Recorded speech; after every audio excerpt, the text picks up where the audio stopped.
तीनों में अदावत जाग उठी, इंसान से इंसान टकराए।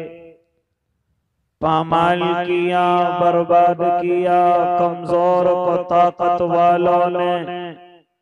जब जुल्म सितम हद से गुजरा, तशरीफ मोहम्मद ले आए। रहमत की घटाएं बरसाई, दुनिया की उम्मीदें बर आई।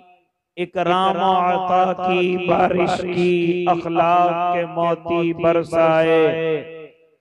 तहजीब की शमएं रोशन की, ऊंटों के चराने वालों ने।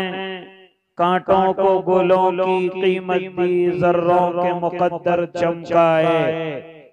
काबे की जमीन और अर्श कहाँ, पल भर में कहाँ, दम भर में कहाँ। पत्थर को अता की गोयाई, और चांद के टुकड़े फरमाए। औरत को हया की चादर दी, गैरत का गाज़ा भी बख्शा। शीशों में नजाकत पैदा की, किरदार के जौहर चमकाए। तौहीद का धारा रुक न सका, इस्लाम का परचम झुक न सका। तौहीद का धारा रुक न सका, इस्लाम का परचम झुक न सका। कुफ्फार बहुत कुछ झुंझलाए, शैतान ने हजारों बल खाए। ऐ नाम मोहम्मद सल्ले अला, माहिर के लिए तो सब कुछ है। ऐ नाम मोहम्मद सल्ले अला, माहिर के लिए तू सब कुछ है। होठों पे तबस्सुम भी आया, आंखों में भी आंसू भर आए। अल्लाहुम्मा सल्ली अला सय्यिदिना मुहम्मद व अला आलि सय्यिदिना मुहम्मद व बारिक व सल्लिम। आप तमाम हजरात भी एक मर्तबा बुलंद आवाज से मेरे और आपके आका की खिदमत आलिया में नजराना अकीदत पेश फरमा लें। एक मर्तबा तमाम हजरात बुलंद आवाज से दुरूद शरीफ पढ़ लें। अल्लाहुम्मा सल्ली अला सय्यिदिना मुहम्मद व अला आलि सय्यिदिना मुहम्मद व बारिक व सल्लिम। बावकार उलमाए कराम, मुअज़्ज़ज़ सामिईन इज़ाम, अजीज दीनी भाइयों, बुजुर्गों, नौजवानों और मासूम बच्चों, पर्दों में समाअत फरमाने वाली पाकीज़ा इस्लामी माएँ और बहनों, इस वक्त में उलमा का जम्मे गफीर हमारे स्टेज पर मौजूद हजरत अक़दस हजरत मौलाना अलीमुद्दीन साहिब रहमत बरकातुहुल आलिया की मोहब्बतें पहली मर्तबा आपके दयारों में हाज़िरी का शर्फ बख्श रही हैं।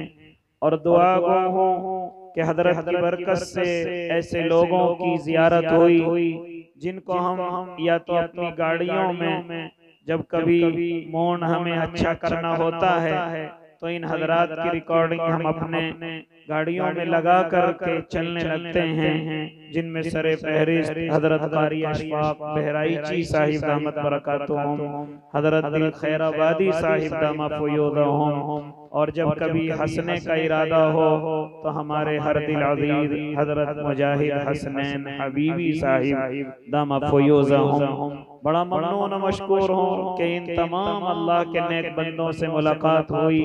हम सब मिलकर के दुआ करें, अल्लाह इन सारे अल्लाह के दीवानों की, नबी के मस्तानों की अल्लाह चारों तरफ से हिफाजत फरमाए। अल्लाह इनकी उमरों में बरकतें, रहमतें, नेमतें नाज़िल फरमाए।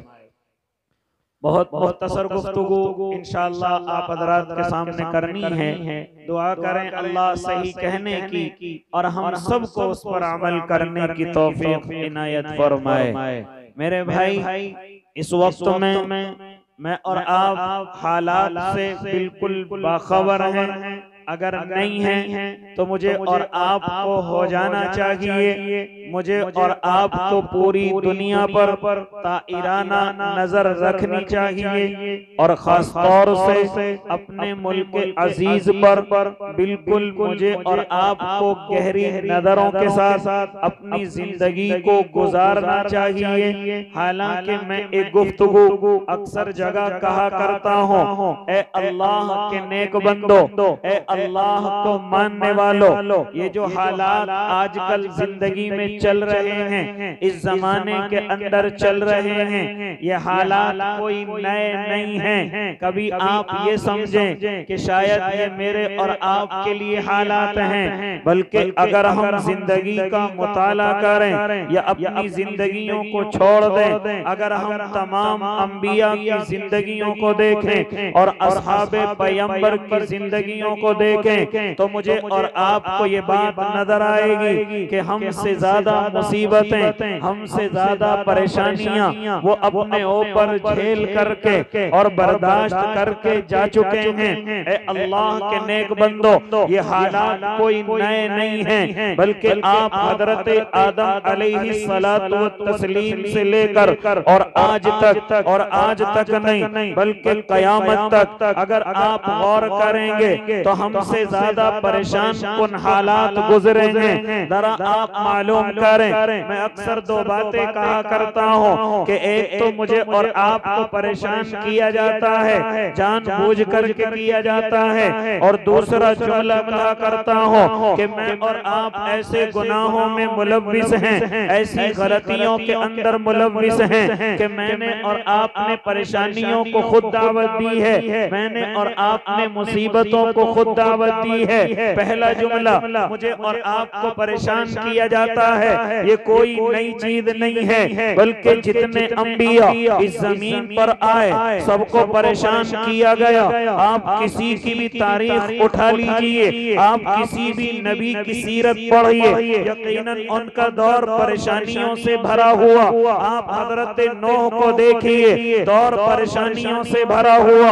आप हजरत मूसा की तरफ आइए, या उनसे भी पहले आप हजरत इब्राहिम की तरफ चलिए, जरा देखिए परेशानियों का दौरा है। कभी घर से निकाल दिए जाते हैं, कभी आग के अंदर डाल दिए जाते हैं, कभी गैर ज़ी ज़रा में इम्तिहान के लिए बीवी बच्चों को छोड़ आते हैं। ए अल्लाह के नेक बंदे आगे चलिए, कभी हजरत मूसा अलैहिस्सलाम है, फिरौन बड़ा जुल्म करता है, हाँ कभी हजरत आसिया को परेशान करता है, कभी उनकी बांदी को जलते हुए तेल के अंदर डाल देता है, कभी वो जादूगर जो हजरत मूसा पर ईमान लाते हैं, जो आपके दिल दादा होते हैं और अल्लाह के एक होने का ऐलान करते हैं, कभी उनके हाथ को उड़ा दिया जाता है, कभी पैर को अलग कर दिया जाता है, कभी उनको तख्ते दार पर चढ़ा दिया जाता है। आखिर में आप जरा हजरत ईसा की तारीख उठाइए, उनको तो लोगों ने ये समझ लिया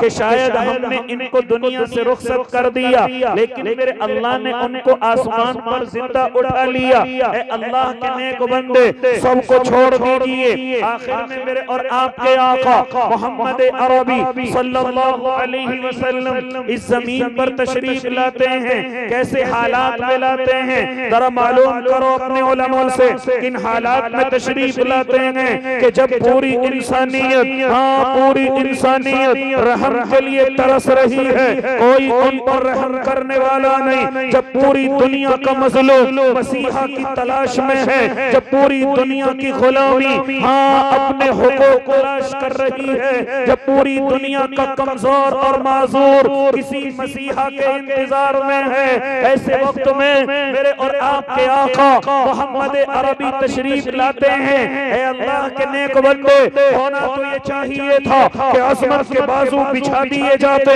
होना तो ये चाहिए था कि इज्जत और वक़ार के बाजू बिछा दिए जाते, होना तो ये चाहिए था कि इंसानियत खड़ी होकर के सलाम करती, होना तो ये चाहिए था कि जितने दबे कुचले और जितने इंसान जिनके हुकूक दबा लिए गए थे और मेरे आका की वजह से वापस किए गए, ऐ अल्लाह के नेक बंदो, होना तो ये चाहिए था कि उनको इज्जत और हुर्मत के सलाम पेश किए जाते, लेकिन क्या हुआ?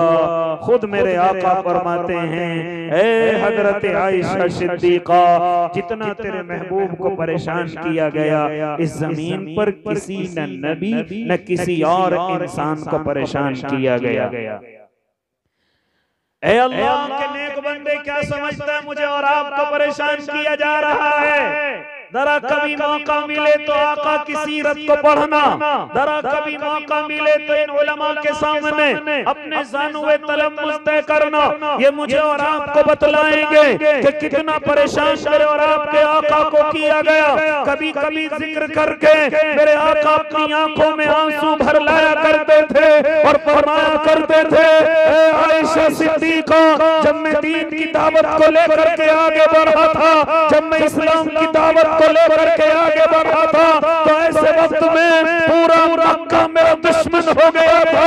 पूरी दुनिया के लोग उससे दुश्मनी पर उतर आए थे और मक्के के बड़े बड़े ताकतवर, बड़े बड़े सरदार तेरे मोहम्मद अरबी के अखियारों के अंदर शामिल कर लिए गए थे। यहाँ तक के अगर तेरा मोहम्मद अरबी अगर रास्तों के अंदर है तो कूड़े करकट डाले गए, अगर सस्ते में है तो ऊँट का आज डाला गया, अगर सस्ते में है तो रस्सा खींच करके सर को पीछे की तरफ खींचा गया। यहाँ तक फरमाते हैं आयशा सिद्दीका, मैं इतना परेशान कर दिया गया, मैं इतना परेशान कर दिया गया कि मैं मक्का छोड़ने पर मजबूर हो गया, मैं मक्का से निकलने पर मजबूर हो गया। दिल के अंदर ख्याल आया, ये मक्का मेरा ददियाल है, चलो अपने ननियाल चलते हैं, चलो मेरी माँ जहाँ की है, चलो वहाँ चलते हैं, चलो ताइफ शहर में चलते हैं, वहाँ मेरी ननियाल है, वहाँ मेरे मामू मामी हैं। और ननियाल वाले अपने नवासों से मोहब्बत करते हैं, अपने भांजों से मोहब्बत करते हैं। मैं मक्कतुल मुकर्रमा छोड़कर ताइफ की गलियों में चला हूँ, लेकिन आयशा सिद्दीका कोई मुझे अपने सीने से लगाने वाला नहीं, कोई मेरी बातों को सुनने वाला नहीं, कोई मेरे दरवाजे के लिए खोलने वाला नहीं। आयशा सिद्दीका फरमाते हैं कि नौजवानों को पीछे कर दिया गया, कोई पत्थरों की बौछार करता है ताकि बदनी तकलीफ पहुंचे, कोई ज़बानी वार करता है ताकि कल्बी तकलीफ पहुंचे। नारे तकबीर, मोहब्बत रसूल, इश्क़ रसूल, जनाब हजरत मौलाना खालिद साहब कासमी मेरठ, सुभान अल्लाह।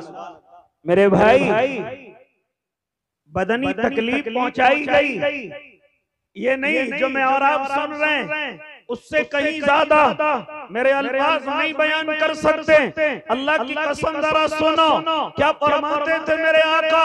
अरे खुद हजरत ज़ैद बिन हारिसा साथ हैं, फरमाते थे जब चारों तरफ से पत्थरों की बौछार होती है तो मैं कभी इधर जाता पत्थरों की रोकथाम कर लूं, कभी दूसरी तरफ आता, लेकिन मैं अकेला नन्ही सी जान चारों तरफ तो नहीं आ सकता था। मैं अकेला नन्ही सी जान चारों तरफ से तो आका की हिफाजत न कर सकता था। यहाँ तक के पत्थरों की बौछार सर से लेकर कदम मुबारक तक चली है।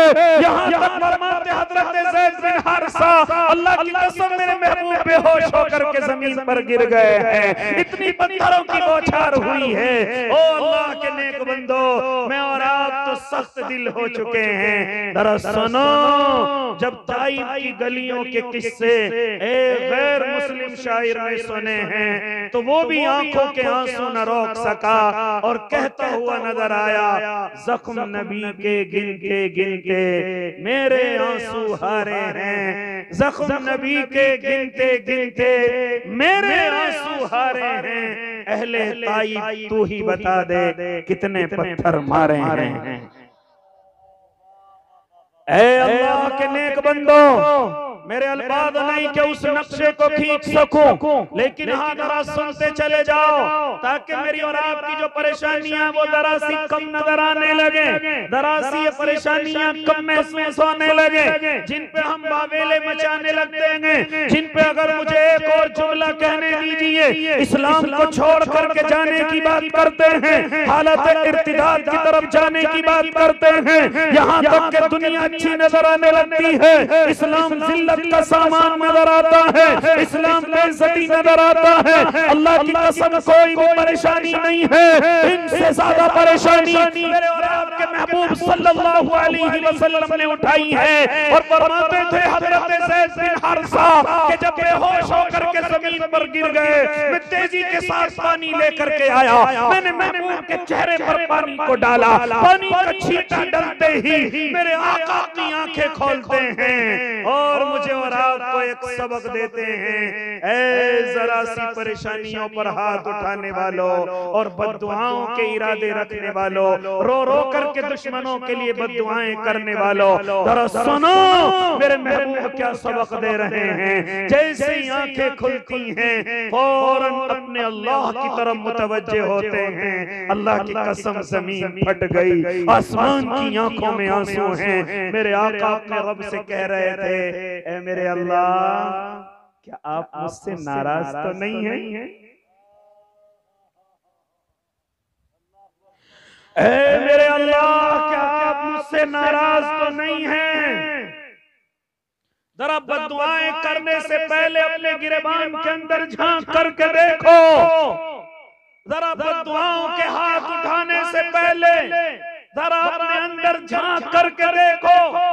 और ये बद्दुआएं कबूल नहीं होती। अल्लाह की कसम तू तो ऐसा था कि अगर 2 रकातें पढ़ करके किसी के लिए हाथ उठा देता तो इलाके तब्दील हो जाया करते थे। आज तेरी बद्दुआओं में असर नजर नहीं आता, आज तेरी दुआएं कबूल होती हुई नजर नहीं आती। जरा देख मेरे और आपके आका मोहम्मद अरबी सल्लल्लाहु अलैहि वसल्लम मुझे और आपको क्या सबक दे रहे हैं, क्या फरमा रहे हैं। ऐ मेरे अल्लाह क्या आप मुझसे नाराज तो नहीं हैं जो इन जालिमों के हवाले कर दिया, जो इनके हवाले कर दिया, आप मुझसे नाराज तो नहीं हैं। अगर आप नाराज हैं, कौन कह रहा है जिनको मकाम महमूद अता किया गया है, कौन कह रहा है जिनका कुरान में लियग़फिर लकल्लाह मा तक़द्दम मिन ज़ंबिक का ऐलान कर दिया है, कौन कह रहा है अल्लाह की कसम जिनका ये सब कुछ सदका है, जिनका ये सब कुछ सबब है, वो अपने अल्लाह से कह रहा है, ऐ मेरे अल्लाह क्या आप मुझसे नाराज तो नहीं हैं। और किस काम को करने के बाद कह रहा है, जो दावत को लेकर के आगे बढ़े हैं, जो इस्लाम को लेकर के आगे बढ़े हैं, जो अल्लाह की मेहनत को लेकर के आगे बढ़े हैं, जो अल्लाह के मिशन को लेकर के आगे बढ़े हैं, लेकिन जरा सी परेशानी आते ही अपने अल्लाह से सवाल कर रहे हैं, ऐ हमारे अल्लाह क्या आप मुझसे नाराज तो नहीं हैं? अगर नाराज हैं तो पहले आपको राजी करना जरूरी है, पहले आपको राजी किया जाएगा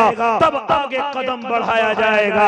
आज मैं और आप सिर्फ दुआएं करते हैं, कभी मौका नहीं मिलता कि अपने अल्लाह से मालूम कर लें, ऐ हमारे अल्लाह तू हमसे नाराज हो गया, तो हमसे नाराज हो गया है। इसलिए ओ अल्लाह के नेक बंदो, आओ मैं और आप मिलकर के अपने रब से मालूम कर लें। और मालूम क्या करना है, हम तो खुद अपनी जिंदगियों को देख लें, कैसी गुनाहों से भरी हुई है। परेशानियां न आए तो क्या हो, कैसी गलतियों से भरी हुई हैं। हाँ परेशानियां न आए तो क्या हो। तो मैं पहला जुमला कहा करता हूँ, हाँ मुझे और आपको परेशान किया जाता है, ये कोई नई चीज नहीं है, कोई नबी ऐसा नहीं जिसको परेशान न किया गया हो। यहाँ तक के मेरे महबूब भी नहीं कि जिनको परेशान न किया गया हो। यहाँ तक के जो भी मेरे महबूब से जुड़ता है, जो भी मेरे महबूब के होने का और उनके नबी होने का और उनके आखिरी नबी होने का ऐलान करता है, हाँ उसको भी परेशान किया जाता है। वरना मालूम करो क्या गलती थी हजरत अबू बकर की कि मारते मारते बेहोश कर दिए गए। क्या गलती थी ऐ अल्लाह के नेक बंदो हजरत बिलाल की कि मारते मारते आंखें जमीन से आंखें उनके चेहरे से बाहर आ गई। जरा मालूम करो क्या क्या वजह थी हजरत सुहैब रूमी को इतना परेशान करने की, हजरत सलमान फारसी को इतनी अदियत देने की, हजरत खब्बाब को इतना परेशान करने की, हजरत ज़ैद बिन दसना को तख्तेदार पर चढ़ाने की। ऐ अल्लाह के नेक बंदो मुझे जरा बतलाओ क्या वजह थी? कोई वजह नहीं। उन्होंने ये ऐलान कर दिया था, अशहदु अल्ला इलाहा इल्लल्लाह व अशहदु अन्ना मुहम्मदर रसूलुल्लाह।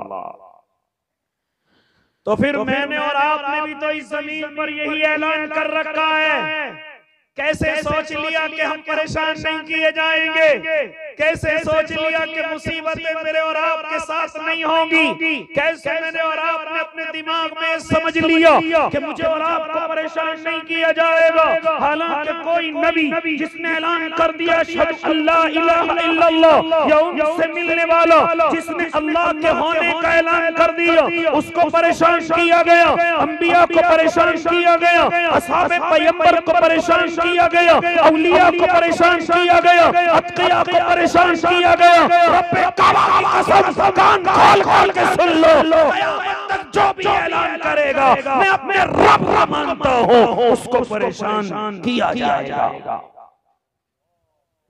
जितना भी जल्दी हो सके इसको अपनी दिल के अंदर बसा करके चले जाओ। अगर हम ये ऐलान इस जमीन पर करेंगे कि हम अपने अल्लाह को मानते हैं, अपने नबी को नबी भी मानते हैं और आखिरी नबी भी मानते हैं, तो फिर लिख करके ले जाओ, परेशान किया जाएगा। पहला जुमला। उसी के साथ साथ दूसरा जुमला, ए अल्लाह के नेक बंदो, मुझे और आपको जो परेशानियां आई हैं उनकी वजह मैं और आप खुद हैं, मेरी और आपकी गलतियां हैं, मेरे और आपके गुनाह हैं। अगर मैं कड़वे जुमले कहने लगूं, अल्लाह की कसम आपको बुरा लग सकता है, लेकिन जरा सुनो, आज कौन सा गुनाह ऐसा है जो उम्मत मुस्लिमा का पर्द नहीं कर रहा है? आज कौन सी गलती ऐसी है जो उम्मत मुस्लिमा का नौजवान नहीं कर रहा है? जहां से अल्लाह नाराज होता हो, जहां पर जाने से अल्लाह गुस्सा होता हो, जहां पर लानतें बरसती हो, जहां से बरकतें छिनती हो, जहां से रोजियों की बढ़ोतरियां छिनती हो, आज मेरा और आपका नौजवान उन्हीं जगहों पर खड़ा हुआ नजर आता है। और अल्लाह के बंदे बताता क्यों नहीं? क्या ईमान वाला नौजवान, अपने आप को मुसलमान कहने वाला नौजवान, क्या नशों के अड्डों पर नजर नहीं आता? क्या जुए और सट्टों के ठिकानों का ये बेताज बादशाह नहीं बन गया है? क्या चोरी इसका मशगला नहीं बन गया है? क्या डकैती इसका कारोबार नहीं बन गया है? क्या गरीबों को सताना, क्या कमजोरों की जमीनों को हड़प करना, क्या इसका कारोबार नहीं हो गया है? क्या माँ बाप को सताना, उनकी नाकदरी करना, क्या मुसलमानों का एक सेवा नहीं बन चुका है? उलमा की नाकदरी करना, अल्लाह वालों की नाकदरी करना, ये मुसलमानों का पैशन बन चुका है। और सुन ले मेरी माएं बहनें, अल्लाह की कसम, तुम्हें देखने के लिए फरिश्ते तरसते थे, तुम्हें देखने के लिए। हाँ, अल्लाह की ऐसी नेक बंदियां जिनको शायर कहता है कि अगर तुम अपने दुपट्टे को निचोड़ दो तो फरिश्ते वुजू करने लग जाएं, तुम्हारी हालत ऐसी थी। लेकिन आज उम्मत मुस्लिमा की माएं और बहनें, बताओ कौन सा ऐसा गुनाह है जो आज मेरे और आपके नौजवानों के दिलों में और घरों में और जिंदगियों में नहीं है? कहता है मुझे और आपको परेशान किया जाता है। अल्लाह की कसम मुझे कहने दो, गुनाहों के मुताबिक अभी परेशानी नहीं है। याद रखना, अभी अल्लाह सिर्फ गैरों के जरिए से सजा दिलवा रहा है। जिस दिन खुद सजा देने पर आ गया तो याद रखना मेरे और आपके नामो निशान खत्म हो जाएंगे। ये तो शुक्र मनाओ, मेरा अल्लाह गफूर रहीम है, मेरा अल्लाह गफूर रहीम है। नशे की हालत में देखता है, माफ करता रहता है। जुए और सट्टों के ठिकानों पर देखता है, नजर अंदाज करता है। जिनाओं के अड्डों पर देखता है, माफ करता रहता है। अगर वो चाहे जिस जमीन पर गुनाह कर रहा है, ये जमीन खुद अल्लाह से सवाल करती है, ऐ मेरे अल्लाह मुझे इजाजत क्यों नहीं देता, मैं अभी फट करके इसको अपने अंदर ले लूं। लेकिन मेरा रब करीम है, मेरा रब गफूर है। क्या कहता है इस जमीन से, ओ जमीन अभी रुक जा, ये मेरा बंदा है, हो सकता है अभी माफी मांग ले, ये मेरे महबूब का उम्मती है और मेरे महबूब ने मुझसे वादा ले रखा है। हाँ जमीन रुक जा, इतनी जल्दी न कर, इतनी जल्दी न कर। हो सकता है इसे तौबा का मौका मिल जाए, हो सकता है इसे अभी इसके दिल के अंदर पशेमानी आ जाए और ये अपने रब से माफी मांग ले। लेकिन मुझे और आपको शर्म आने के लिए तैयार नहीं है। मैं और आप गुनाहों की दलदल में फंसे फंसे हुए हैं, मैं और आप गलतियों की दलदल में फंसे हुए हैं। ये तो कुर्बान जाऊं कि मेरे और आपके आका मोहम्मद अरबी इस जमीन पर रहमत बन करके आए, इस जमीन वालों के लिए रहमत बन करके आए,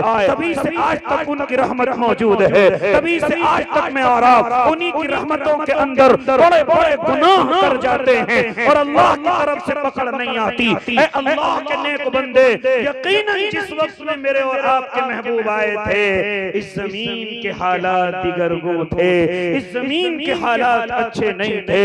कोई गरीबों का ख्याल करने वाला नहीं, कोई कमजोरों का ख्याल करने वाला नहीं, कोई मजलूमों की आवाज उठाने वाला नहीं, कोई औरतों की कदरदानी करने वाला नहीं। माँ क्या होती है दुनिया न जानती है, बेटी क्या होती है दुनिया को मालूम नहीं, बहन क्या होती है दुनिया को मालूम नहीं, बीवी क्या होती है उसकी कदर क्या होती है दुनिया को मालूम नहीं। लेकिन जैसे मेरे और आपके आका मोहम्मद अरबी सल्लल्लाहु अलैहि वसल्लम इस जमीन पर तशरीफ लाते हैं, गरीबों को सीने से लगाते हैं, कमजोरों को सीने से लगाते हैं, मजलूमों की आवाज बन करके खड़े होते हैं, और जब औरतों की बात आई तो ऐलान करते हैं, खबरदार ऐ औरतों की नाकदरी करने वालों, अगर ये औरत तुम्हारी माँ है तो इसके कदमों के नीचे जन्नत है, अगर ये औरत तुम्हारी बहन है और भाई अपनी बहन की कदरदानी करता है, निकाह के बाद भी ख्याल करता है, तो ऐसे भाई पर जन्नत वाजिब है। और अगर ये औरत तुम्हारी बेटी है और कोई बाप अपनी बेटी की परवरिश करता है, निकाह करता है, हुकूक अदा करता है, वो जन्नत में मेरा इस तरह से साथी है।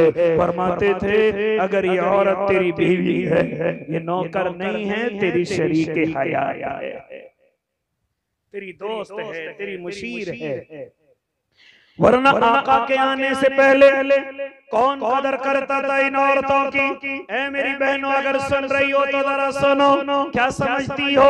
हाँ, ये कदर तुम्हें दुनिया वाले देंगे ना, ना अल्लाह की नेक बंदी हो, ये दुनिया तो तुम्हें इस्तिल्जाज के लिए इस्तेमाल करना चाहती है, अपने तलज़्ज़ुज़ के लिए इस्तेमाल करना चाहती है, ये तुझे मैदानों में बरहना देखना चाहती है, ये तुझे ऑफिसों में गैरों के सामने मुस्कुराना देखना चाहती है, ये मैदानों के अंदर हाँ तुझे बरहना बगैर कपड़ों के देखना चाहती है। ए मेरी बहन सुन ले, ये होटलों में तुझे सिर्फ गैरों के लिए चादर बिछाने के लिए इस्तेमाल करना चाहती है, लेकिन तुझे इज्जत किसने दी है इस जमीन पर? मेरे और आपके अल्लाह ने और मेरे और आपके महबूब ने, अल्लाह की कसम, वरना तेरी इस जमीन पर कोई कदर नहीं करता था, और आज भी ये दुनिया वाले तेरी कदर नहीं करते, तुझे इस्तेमाल करना चाहते हैं, तुझे अपने लहू लहाब के लिए इस्तेमाल करना चाहते हैं, अपने कारोबार को बढ़ाने के लिए इस्तेमाल करना चाहते हैं। वरना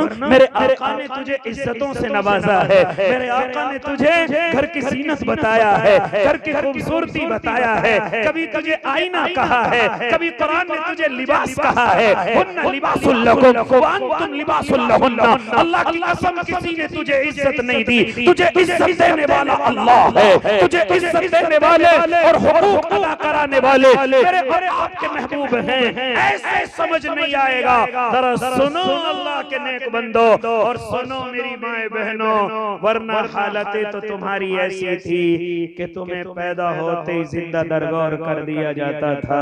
अगर तू बड़ी भी हो जाती और अय्याम खास में मुब्तला हो जाती, तुझे घर से बाहर फेंक दिया जाता था, तेरा कोई हक न बाप पर था, न बेटे पर था, न भाई पर था, न शोहर पर था। अगर अगर अगर तेरे शोहर का इंतकाल हो जाता था, जिस जमीन पर तू बैठी हुई है, इस जमीन का कानून ये था कि शोहर की चिता में तुझे जला दिया जाता था, तुझे जिंदा जला दिया जाता था। ये दुनिया तेरी इज्जतों की बात करती है। मैं तुझे बतलाऊं मेरे आका ने तुझे कैसे सवारा है। मेरे आका ने तेरी इज्जत को कैसे, अल्लाह के महबूब ने तेरी इज्जत को कैसे वापस किया है। जरा सुनो अल्लाह के नेक बंदो, मेरे आका अपनी बच्चियों से भी और फिर दूर की बच्चियों से भी मेरे और आपके आका बड़ी मोहब्बत फरमाया करते थे। और खाली मोहब्बत नहीं, अल्लाह की कसम अपने उलमा से मालूम करो आकर के, इतना हक मेरे अल्लाह ने बयान कर दिया। जितनी आपको रिवायतें मिलेंगी, जितनी फजीलतें बाप की मिलेंगी, उसी बाप की ज्यादा फजीलतें बयान हुई हैं जिसने बेटियों की परवरिश की है, जितने बेटियों को पाला और पोसा है, जिसने बेटियों को नवाजा है। कहीं रिवायत के अंदर ये नजर नहीं आएगा कि हमने बेटे की परवरिश पर इतना इनाम रखा है, लेकिन जब हम रिवायतें पढ़ेंगे तो नजर आएगा मेरे अल्लाह ने बेटी और बहनों की परवरिश पर जन्नत को वाजिब तक कर दिया है। ऐ अल्लाह की नेक बंदियों जरा सुनो, ऐ मेरी बहनों मेरी माँ जरा सुनो, कौन तुम्हारी कदर करने वाला था इस जमीन पर। मेरे महबूब के आने के बाद आपकी कदर हुई है, मेरे महबूब के आने के बाद तुम्हें इज्जत मिली है, वरना कौन तुम्हें इज्जत और वक़ार की नजरों से देखता था। जरा सुनो, एक मर्तबा एक जलीलुल कद्र सहाबी अल्लाह के नबी की खिदमत में बैठे हुए हैं, जिनको रिवायतों के अंदर हजरत सासा का नाम दिया गया है। जानते हो ये सहाबी अल्लाह के नबी के पास बैठे हुए हैं और इरशाद फरमा रहे हैं, ऐ अल्लाह के नबी जरा मुझे एक सवाल का जवाब दे दीजिए। अल्लाह के नबी, जो नेकियां हमने कुफ्र की हालत में की हैं, क्या हमें उन नेकियों का सवाब मिलेगा? क्या हमें उन नेकियों का अजर मिलेगा? क्या हमें उन नेकियों का बदला मिलेगा? ये कौन सवाल कर रहे हैं? हजरत सासा रज़ियल्लाहु ताला अन्हु अल्लाह के नबी से सवाल फरमा रहे हैं, ऐ अल्लाह के नबी जरा मुझे बतलाइए, क्या हमें जो हमने कुफ्र की हालत में नेकियां की हैं, क्या हमें उन नेकियों पर अजर मिलेगा? क्या उन नेकियों का बदला मिलेगा? अल्लाह के नबी फरमाते, सासा जरा सुन लो, जो ईमान की हालत में नेकियां की हैं उनका तो अल्लाह बदला देता ही है, लेकिन जो कुफ्र की हालत में नेकियां की हैं मेरा अल्लाह ईमान लाने के बाद सारी नेकियों को उसके नामे आमाल के अंदर लिख देता है। उसके बिलमुकाबिल अगर कोई काफिर, अगर कोई अल्लाह को न मानने वाला कुफ्र की हालत में गुनाह करता है और जिस दिन वो ये ऐलान कर दे, अशहदु अल्ला इलाहा इल्लल्लाह व अशहदु अन्ना मुहम्मदर रसूलुल्लाह, तो मेरा अल्लाह उसके कुफ्र के तमाम गुनाहों को मिटा देता है, उसके कुफ्र के तमाम गुनाहों को मिटा देता है। यहां तक कि अब कज़ा करने की भी जरूरत नहीं। अगर कुफ्र की हालत में नमाजें छूटी हैं, कज़ा करने की जरूरत नहीं, माफ हो गई। अगर रोजे छूटे हैं, माफ हो गए। हज नहीं किया, माफ हो गया, आप कर लीजिए। ज़कात नहीं दी, कफ़ारा, या तुम्हें उसे लौटाने की जरूरत नहीं, माफ है।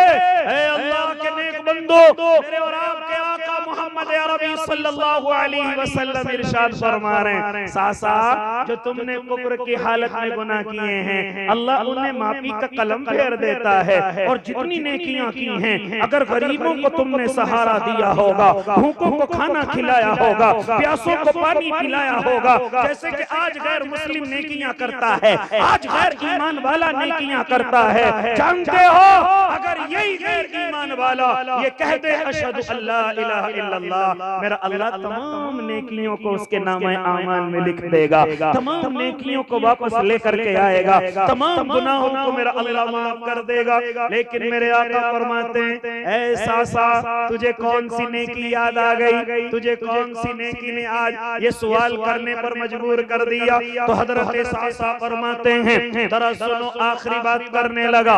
ऐ अल्लाह के नेक बंदो, हजरत सासा फरमाते हैं, या रसूल अल्लाह, एक मर्तबा मेरे घर से मेरे 2 ऊंट गायब हो गए। अल्लाह के नबी घर से निकल करके चले गए। अल्लाह के नबी मैं उनको तलाश करने के लिए अपने कबीले के अंदर निकला, लेकिन मुझे कहीं मेरे ऊंट नजर नहीं आते। हाँ अल्लाह के नबी, मैं उनको तलाश करता हुआ अपने कबीले से बाहर गया। मैंने देखा कि एक दूसरा कबीला है जो उस कबीले का सरदार है। अल्लाह के नबी, मेरे 2 ऊंट वहां पर बंधे हुए हैं। मैं दौड़ता हुआ उस कबीले के सरदार के पास गया। और जाकर के कहा, और ऊंट जानते हो अरब का महबूब माल है। जैसे आज मैं और आप मर्सिडीज वगैरह गाड़ियों से मोहब्बत करते हैं, ऐसे अरब के लोग अपने ऊंटों से मोहब्बत करते थे और आज भी करते हैं। वो ऊंटों के बड़े दिलदादा हैं, ऊंटों के बड़े शौकीन हैं, ऊंटों से बड़ी मोहब्बत करते हैं। तो उस वक्त में भी सहाबा के जमाने में ऊंटों से बड़ी मोहब्बत होती थी।